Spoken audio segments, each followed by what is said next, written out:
నమస్తే అండి. సదరం వెంకట్రావు గారు. ఈరోజు మన కళావేదికలో నిర్వహించినటువంటి 'హోలీ' అనే కవితాంశానికి గాను మీరు పోస్ట్ చేసినటువంటి కవిత శీర్షిక 'రంగు రంగుల కేలి' అంటూ చాలా చక్కని కవితను మాకు పంపించారండి.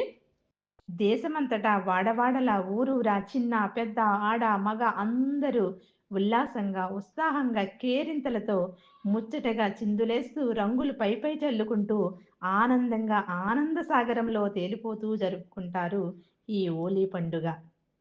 హిరణ్యకశ్యపు చెల్లెలు హోలికా దహనమే ఈ పండుగ. హద్దులు మీరితే అతి సర్వత్ర వజ్జెయత్తన్నట్టుగా పరిమితి దాటితే ప్రమాదాలకు దారితీస్తుంది. దీపావళి పండుగ అయినా, హోలీ పండుగ అయినా, ఏ పండుగైనా ఆనందం కోసమే జరుపుకోవాలి కానీ, ప్రమాదాల బారిన పడి ముప్పును కల్పించుకోకూడదు అంటూ చాలా అద్భుతంగా రాశారండి. చాలా చక్కని హితబోధ చేశారు. మరి హోలీ యొక్క విశిష్టతను తెలియజేస్తూనే ఏ విధంగా ఉండాలనేది కూడా చక్కగా మీ కవితలో తెలియజేశారండి. ధన్యవాదాలు సదరం సార్.